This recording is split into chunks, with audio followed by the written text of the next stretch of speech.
ચંદની સુગંધ લાગે લીમને લીમનો ચંદન થઈ જાય. એવા છે સતગુરુના ચરણ જેમ હયરની ભમરી બની જાય.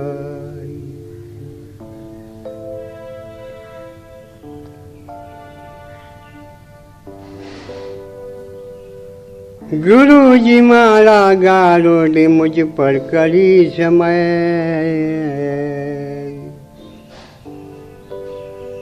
મૂળા દિયા મરમ કા મરમ મટી ગયા સબદે.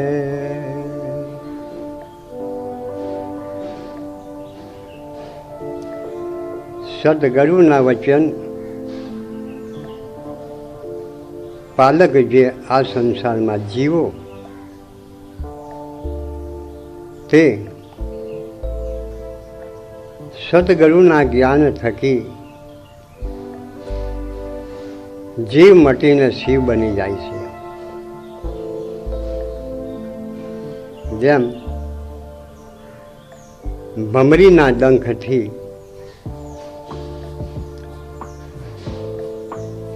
એક અયર માટીના ગોળામાં 22 દિવસ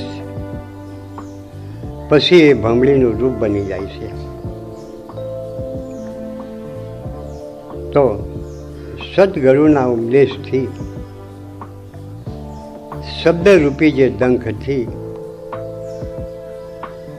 આ જગતમાં જીવો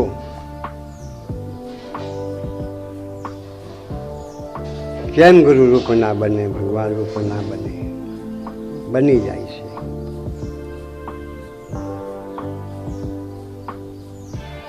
જેમ અયર 22 દિવસ સુધી ભમરીને યાદ કરે છે તેમ આ સંસારના જીવો સદગુરુ વચનને આ જીવન સુધી યાદ કરી સંસારમાં ચાલે તો ઈશ્વર સ્વરૂપ પણ બની જાય છે. પણ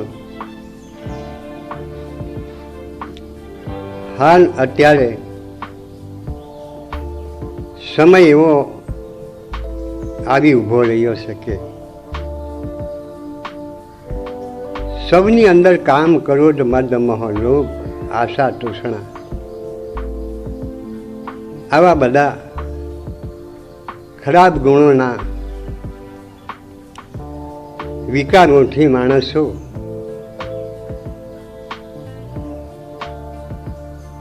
બદલાઈ ગયા છે. પૈસાને પરમેશ્વર ગણી લીધો છે ને પરમેશ્વરને પરમેશ્વર નથી માન્યો. તો જ્ઞાની પુરુષ મહાસંતો એવું કહે છે કે પૈસો પરમેશ્વર નથી, પણ પરમેશ્વર પરમેશ્વર છે. જ્યાં પૈસો છે ત્યાં લોભ છે, મોહ છે, લાલચ છે, મમતા છે, આશા છે, તૃષ્ણા છે, ત્યાં ચિંતા છે. તો લક્ષ્મીના લાલચમાં પડી કોઈક મર્ડર કરી નાખે છે. લક્ષ્મીના કારણે જૂઠું બોલાય છે, ચોરી કરાય છે, કંઈક અવળા રસ્તા પર મહા મોટા પુરુષો પણ બીગડી રહ્યા છે. તો પૈસો પરમેશ્વરને પણ પ્રાપ્ત કરી શકે છે, પરંતુ પૈસો પરોપકાર માટે વપરાય તો, જેમ ઘરમાં અનાજના દાગીના ભરેલા હોય છે, એ અનાજ પણ આત્માની સેવામાં ના વપરાય તો એમાં પણ સડો પડી જાય છે. 12 મહિને એ અન્ન ખાવાના કામમાં નથી આવતું. તો પૈસો પણ પરમેશ્વરને પ્રાપ્ત કરી શકે છે, પણ એ પૈસો વાપરવા માટે જ્ઞાન હોવું જોઈએ. જે પસ્તાવા થાય છે પાછળ કે મારે લાખો ધન પૈસાના હું ઢગલા કમાઈ ગયો છે, પણ મારું સુખ ભોગવવાનો સમય આવે ત્યારે મારું ઘર પણ આવી ગયું છે. જે મારા માટે તાજ મહેલો બાગ બગીચા બંગલા સૌ કોઈ મારા માટે મેં વહાવી દીધા છે, પરંતુ મારું ઘર પણ આવ્યું તો જે મારા માટે મેં ખરીદી કર્યા છે તે નિષ્ફળ થયા છે. ત્યારે અંતિમ સમયે ઘરપણને પસ્તાવા લાગે છે. તો સાચા મહાપુરુષોનું કહેવું છે કે જે તમને પાછળ પસ્તાવા આવે છે અને તે પસ્તાવા વિશે વ્યર્થ જાય છે, પરંતુ એ પસ્તાવા અગાઉ થવા જોઈએ. કે જે કંઈ મારું છે તે મારું નથી. હું જન્મ લઈને આવ્યો છું તો મારે શરીર બદલવું પડશે. કર્મના ફળ દ્વારા કોઈ યોનિને મારે જઈને તેનું ફળ ભોગવવું પડશે. તો જે જ્ઞાન થાય છે પાછળ તે જ્ઞાન નકામું કહેવામાં આવે છે, પરંતુ જ્ઞાન થાય તો અગાઉ થવું જોઈએ. તે જ્ઞાન આપણાને સુખ આપે, જન્મ મરણના બંધનના ફેરામેથી મુક્ત કરે છે. પાછળ જો જ્ઞાન થાય, પસ્તાવા થાય તો અવશ્ય એ નિષ્ફળ જાય છે. તો આ સંસારમાં તમામ જીવાત્માઓ કરી નાખે છે પહેલા, અને તેના ફળ પાછળ ભોગવાય ત્યારે પસ્તાય છે. પરંતુ જે કર્મ કરતા પહેલા પસ્તાવવું એ જરૂરી છે, અને જે પાછળ જે જ્ઞાન થાય છે તે પહેલાં જ્ઞાન થવું જોઈએ. તો અવશ્ય તે માણસ જન્મ મરણના બંધનના ફેડામાંથી મુક્ત થઈ જાય છે, અને આ સંસાર માંથી એ મુક્તિ મેળવી જાય છે. મુક્તિ આને કહેવામાં આવે છે. મોક્ષ કે જે પોતાના આત્મા સ્વરૂપને પ્રકાશિત કરે છે સ્વામી દ્રષ્ટિએ, તો એને મોક્ષ કહેવામાં આવે છે. પછી અવર જવરના આ બંધનના ફેડામાંથી એ આત્મા પરલોક સીધો પામી જાય છે. મુક્તિ એમ કહેવાય કે આ જ શરીરમાંથી જે કર્મ કરી આ જીવન મેં વિતાવી દીધું ત્યારે એને મુક્તિ કહેવામાં આવે છે. મુક્તિ એટલે પદ, યોનિમાં હું જાઉં છું, ત્યાં પણ આજનું કર્મ મને ત્યાં પ્રકાશિત થાય છે અને સતના માર્ગે હું ચાલી શકું છું. અને મુક્તિ કહેવામાં આવે છે. અને મોક્ષો ધામ જે આત્માનો સાક્ષાત્કાર કરી પોતાના સ્થળ પર જેને સમાવેશ થાય છે, જે આત્મા પરમાત્માને શિવ સ્વરૂપ થઈ જાય તેને મોક્ષો કહેવામાં આવે છે. તો ખરેખર હર કોઈ મનુષ્ય માત્રને અગાઉ પછતાવા થાય એ જ સુખ છે. અગાઉ જેને પછતાવા થતા નથી એ જ એને દુઃખ છે.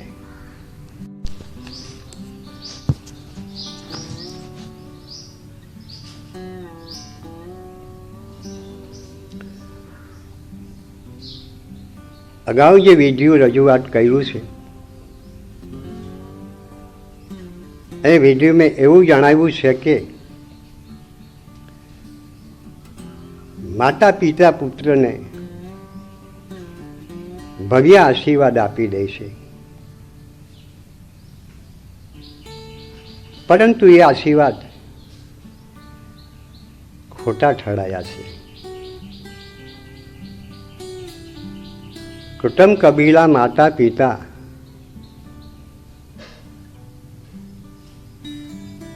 જે કંઈ એમને આશીર્વાદ આપેલા એ સાચા એમ જૂઠા ઠરાઈ છે કે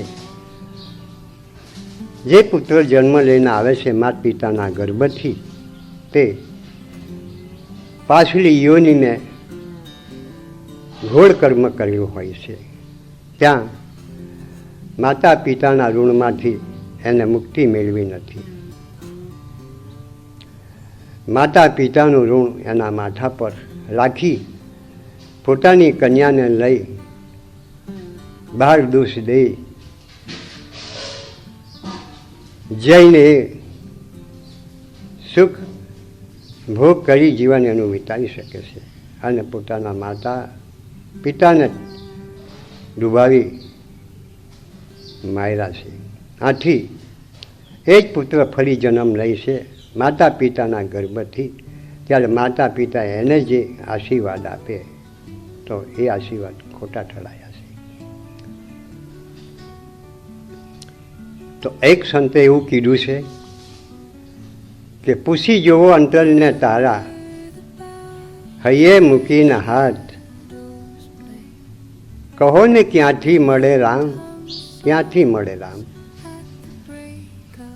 પુણ્ય બધું પરવાડી ગયું, વધી ગયું છે પાપ, કહો ને ક્યાંથી મળે રામ, ક્યાંથી મળે રામ.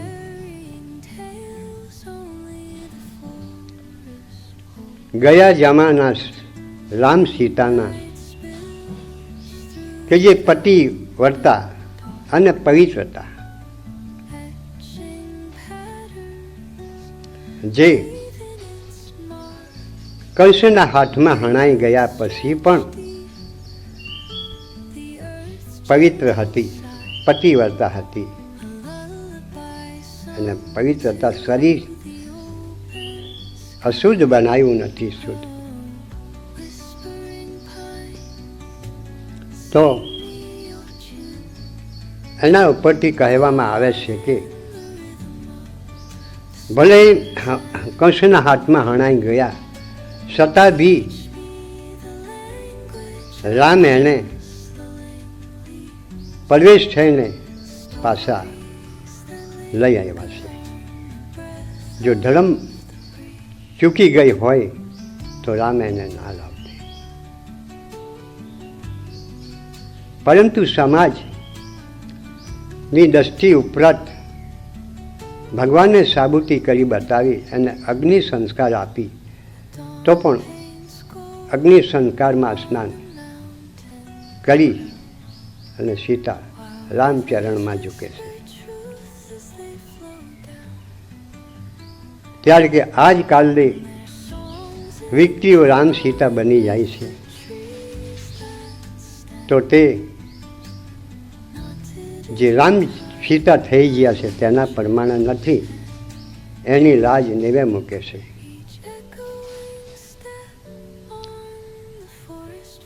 એટલે કે ના જોવે બેન કે બેટી, આનંદ સુખ કરવા પૈસાના કારણે પિતા પોતાની પુત્રીને વેચી નાખે છે. 5 થી 10 લાખમાં કોઈ પર પુરુષ વેપારીને આપી દે છે. ત્યારે તે લોભી માણસ અગાઉ છોકરીને કોઈ લોજોમાં વેચી દે છે. ત્યારે ત્યાં પોતાની દીકરી રાત દિવસ દુઃખમાં કલ્પાન કરે છે. ત્યારે સંતો મહંતોએ આનો ટોળ કરીને કહ્યું છે કે દુઃખમાં વેચી દીકરી અને મોજ કરે મા બાપ. એ દીકરીને વેચી નાખીને તે પૈસાથી મા બાપ ખાઈ પી મોજ મજા લહેર કરે છે. પરંતુ છોકરી પર આત્માઓ કંસ સમાનના હાથમાં જઈ તારા દિવસ દુઃખ ભોગવે છે. તો આજ કાલના મા બાપો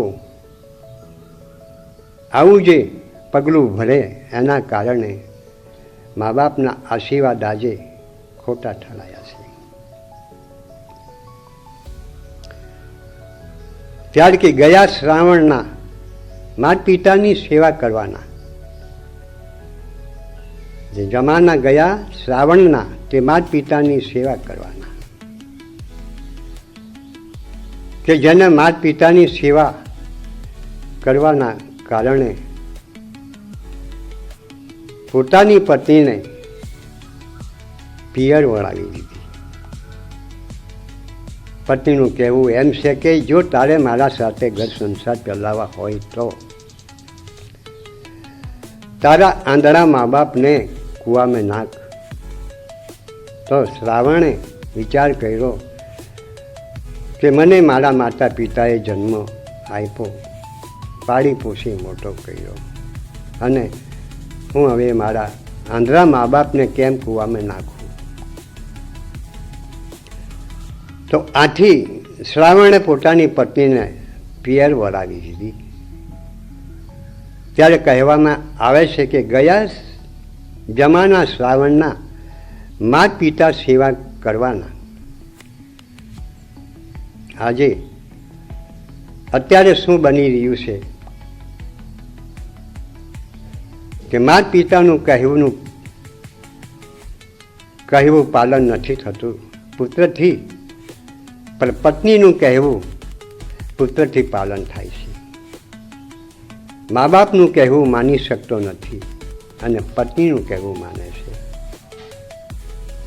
ત્યારે જે જમાના જીયા તે જમાના આજે નથી.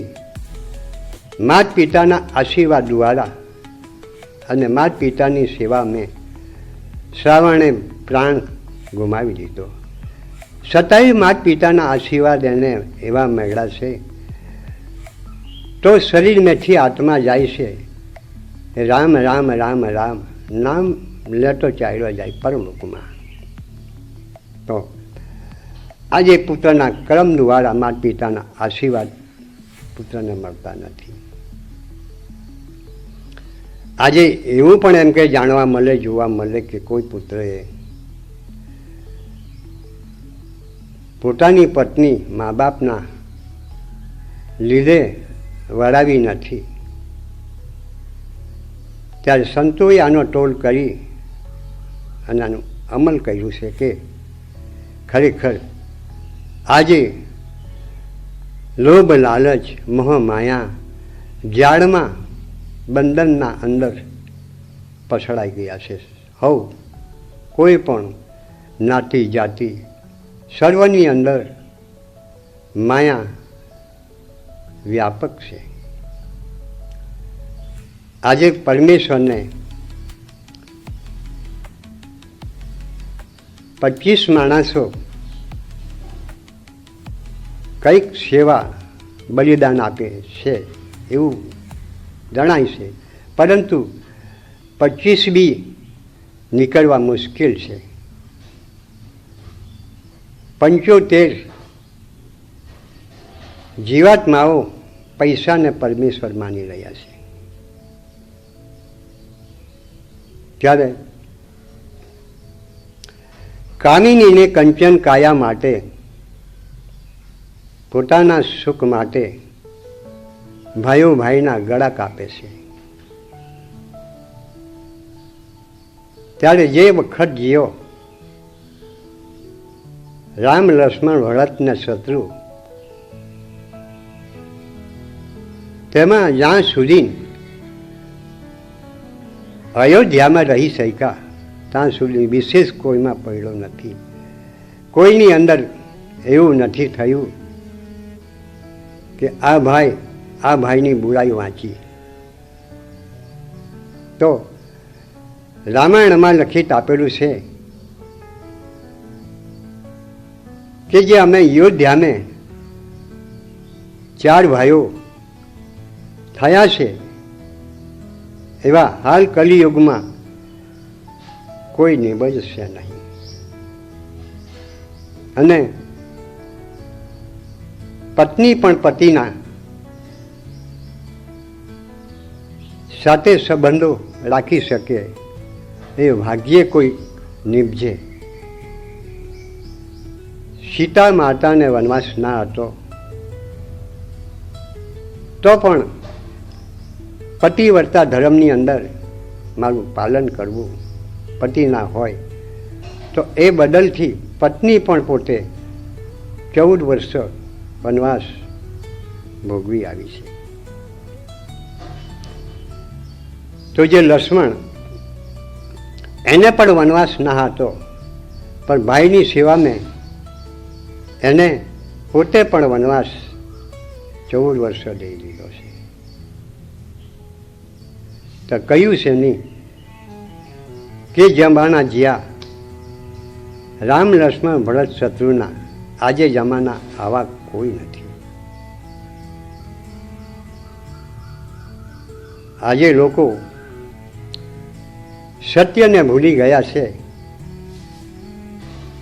અહિંસા ભૂલી ગયા છે, અને વધી ગઈ લોભ લાલચ અને બુરાઈ. લોભમાં પડ્યા અને લાલચમાં પડ્યા, બુરાઈમાં પડ્યા. પરની નિંદા કરવામાં સુખ મળે, આનંદ થાય, પણ પરનું ભલું કરવા માટે કોઈ આજે છે નહીં. લોભ કરે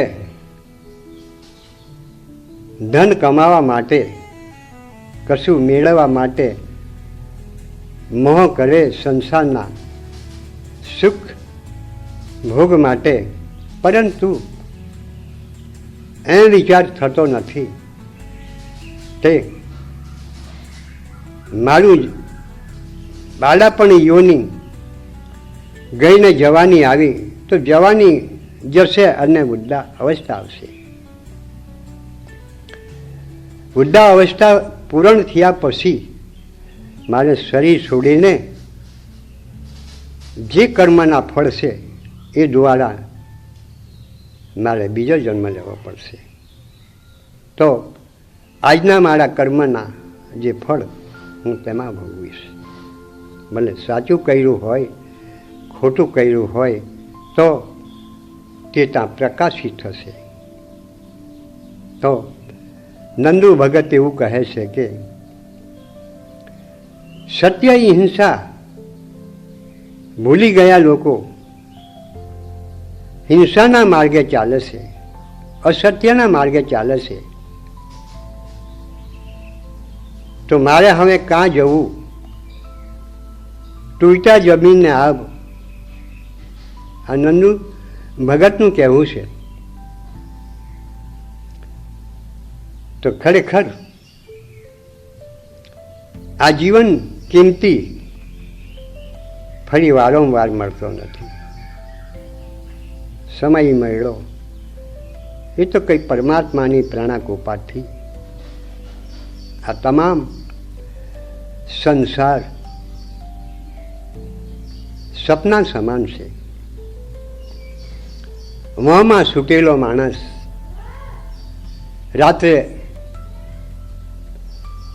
ધન કમાઈ અમીર બની જાય, રાજા બની જાય, રાજ ચલાવે, પરંતુ જાગ્યા પછી કશું નથી. તો ખરેખર મનુષ્યને જીવનમાં સુખ અને દુઃખ તે આજના કર્મ દ્વારા ભોગવવા મળે છે. તો અગાઉ જે વિધિઓ રજૂઆત કીધું છે તેમાં માતા પિતાના આશીર્વાદ ખોટા માનવામાં આવ્યા છે. કયા કારણથી? માતા પિતા કહે છે પુત્ર મારો એક દિન મોટો થશે. ત્યારે સંતોએ એનો ટોલ કર્યો, સંતોએ એનું જાણ્યું છે કે માતાજી સપનાનો સંસાર બધો એ કાળે વિખરાઈ જશે. તમે ઈચ્છા રાખો છો મનમાં તે ખોટી છે. આખર આશીર્વાદ લઈને કનૈયા સાસરિયામાં જાય છે. માતા પિતાના આશીર્વાદ એવા મળે છે કે જા બેટા તારો અમર ચૂલો રહેશે. પરંતુ એ જ દીકરી પાછળ પૂર્વયોનીને ઘોર પગલાં અવળા ભરી અને પોતાનો ચૂલો પોતે હાથેથી છોડી ફેંકી દીધો છે. પતિવ્રતા ધર્મ એના પાસે નષ્ટ થયો છે. તો માતા પિતાના આશીર્વાદ ખોટા મુકાય છે. કુટુંબ કબીલાના આશીર્વાદ પણ ખોટા ઠરાય છે.